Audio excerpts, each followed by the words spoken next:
नमस्कार, राष्ट्रपोस्ट से मैं पवन केसवानी। रविवार के दिन सुबह सुबह विजय भाटिया के यहाँ और उसके बाकी अन्य ठिकानों पर छापेमारी हुई।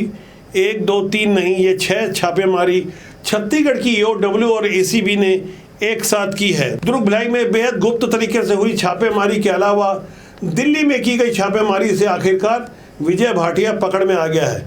आखिर ये विजय भाटिया है कौन? इनके बारे में कहा जाता है कि ये कारोबारी हैं, लेकिन उससे भी एक बड़ा परिचय है कि भूपेश बघेल के बेहद खासम खास रहे। कितने खासम खास रहे इसका अंदाजा इसी बात से लगाया जा सकता है।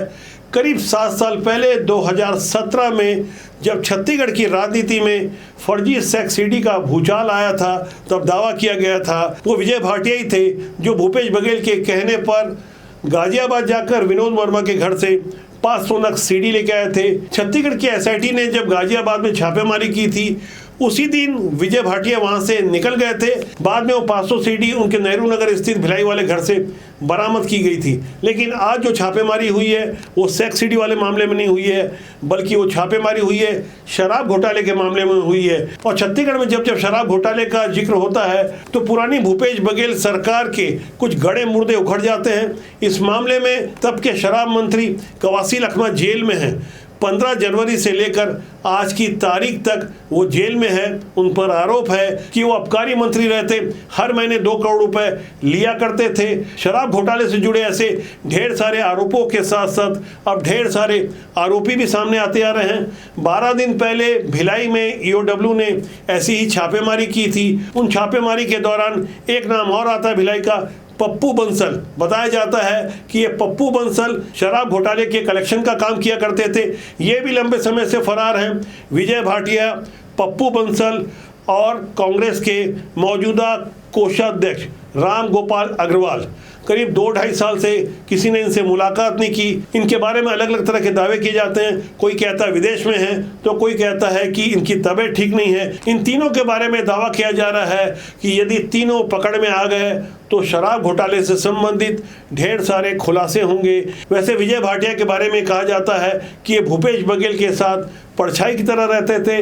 भूपेश बघेल यदि छत्तीसगढ़ में हो या दिल्ली में हो, विजय भाटिया की वहाँ मौजूदगी जरूर होती थी। फर्जी सेक्स सीडी वाले मामले में तो वो सीबीआई से भिड़ गए थे।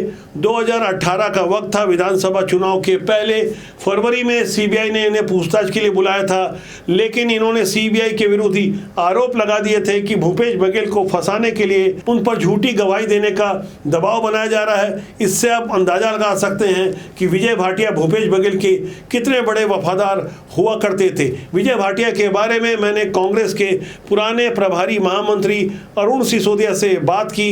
उन्होंने भी इस बात को स्वीकार किया। अरुण जी, मैं जानना चाहूंगा, जो हमारे पास इनपुट है, एक समय था जब मुख्यमंत्री भूपेश बघेल थे तो उनकी कार पर सवारी करने वाले उनके साथ हम कदम बने हुए विजय भाटिया ही थे।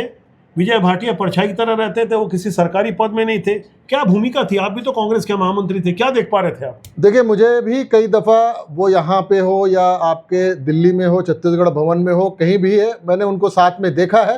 तो निसंदेह वो हमराज तो होंगे ही, और अगर हमराज हैं और अगर विजय भाटिया की गिरफ्तारी हुई है और अगर कहीं ना कहीं जो जांच एजेंसियों का अगर 1% भी शक या सबूत है, तो निश्चित ही ये कांग्रेस के लिए चिंता का विषय है कि ऐसे लोगों को कांग्रेस के नज़दीक न रखा जाए, जिससे कि कांग्रेस के कार्यकर्ताओं की मेहनत, राहुल गांधी की मेहनत, राहुल गांधी का सपना, खड़गे जी की सोच, वो पूरी तरीके से प्रभावित होता है। तो ऐसे लोग जिनके ऊपर इतने सारे अपराध दर्ज हो चुके हैं, उन्हें कांग्रेस से दूर रखना चाहिए। भूपेश बघेल की आंखों की किरकिरी बने रहे। उनकी अपनी पार्टी के पुराने प्रदेश महामंत्री अरुण सिसोदिया से मेरी पूरी बातचीत आप 2 जून सोमवार को देख सकते हैं। फिलहाल बात विजय भाटिया की और विजय भाटिया से संबंधित भूपेश बघेल की जो भूमिका है फर्जी सेक्स सीडी वाले मामले में, शराब घोटाले वाले मामले में और अन्य मामलों में, विजय भाटिया ही भूपेश बघेल के बहुत बड़े राजदार हैं। गौर करने वाली बात यह है कि 27 अक्टूबर 2017 को भूपेश बघेल ने विनोद वर्मा के साथ मिलकर सुबह 6 बजे अपने घर में पत्रकारों के सामने वो कथित सेक्स सीडी बांटी थी और बताया था कि इसमें जो व्यक्ति नजर आ रहा है वो उस समय का मंत्री राजेश मूणत है। ये आरोप भूपेश बघेल के खिलाफ लगे थे, लेकिन इस आरोप से वो अदालत से मुक्त हो गए। फिलहाल उनके विरुद्ध एक रिवीजन पिटीशन याचिका लगी हुई है, लेकिन भूपेश बघेल के हमकदम रहे विनोद वर्मा, विजय विजय भाटिया, विजय पंड्या के अलावा कैलाश मुररका इस मामले में आरोपी हैं। फर्जी सेक्स सीडी के एक अन्य आरोपी रिंकू खनूजा आत्महत्या कर चुके हैं। फर्जी सेक्स सीडी का मामला हो या शराब घोटाले का मामला, विजय भाटिया जांच एजेंसियों से आंख मिचौली करते रहे। ये बीते 2 साल से फरार थे। 23 अगस्त 2023 को जिस दिन भूपेश बघेल का जन्मदिन आता है, उस दिन उनके मुख्यमंत्री रहते भूपेश बघेल के 2 ओएसडी मनीष बंछोर और आशीष वर्मा के अलावा उनके पॉलिटिकल एडवाइजर विनोद वर्मा के यहाँ शराब घोटाले मामले में छापेमारी हुई थी। विजय भाटिया के यहाँ भी छापेमारी हुई थी। वो तब से फरार थे, दिल्ली में कहीं छुपे हुए थे। अब जब पकड़े गए हैं तो भूपेश बघेल के ही कई पुराने जानकार, उनके करीबी हमें खास तौर से बता रहे हैं कि अब भूपेश बघेल के लिए मुसीबतें और ज्यादा बढ़ने वाली है, क्योंकि एक एक कर उनके पूरे राजदार एक्सपोज हो रहे हैं। भिलाई के जिन पप्पू बंसल का नाम आ रहा है वो भी फरार हैं। पप्पू बंसल भी देर सवेरे पकड़ में आ जाएंगे, लेकिन पप्पू बंसल के माध्यम से जिन उद्योगपति कारोबारियों के यहाँ पैसे का ट्रांजैक्शन हुआ, जिनके यहाँ बीते 19 मई को छापेमारी हुई थी, उन्होंने पूछताछ में कई चौंकाने वाले खुलासे किए हैं। इसमें एक नाम गोविंद मंडल का आता है। इन गोविंद मंडल के बारे में हमारे पास ढेर सारी जानकारी आई है।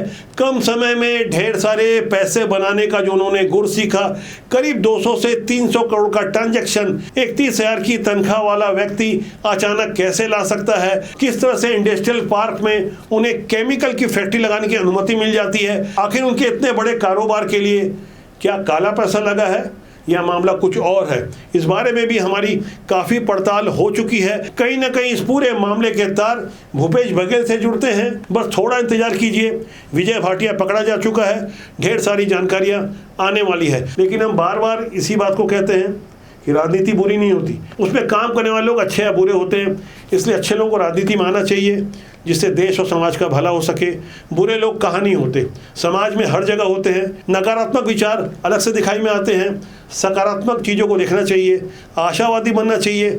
अच्छा काम तभी होगा जब हम अच्छी सोच लेकर दृढ़ संकल्प के साथ आगे बढ़ेंगे। इसलिए अच्छे लोग राजनीति में आए, देश और समाज का भला करें। आज के अंक के लिए इतना ही। मेरा आपसे आग्रह है कि चैनल को देखें, लाइक करें, शेयर करें, सब्सक्राइब करें। बहुत जल्दी मेरी आपसे फिर मुलाकात होगी। नमस्कार।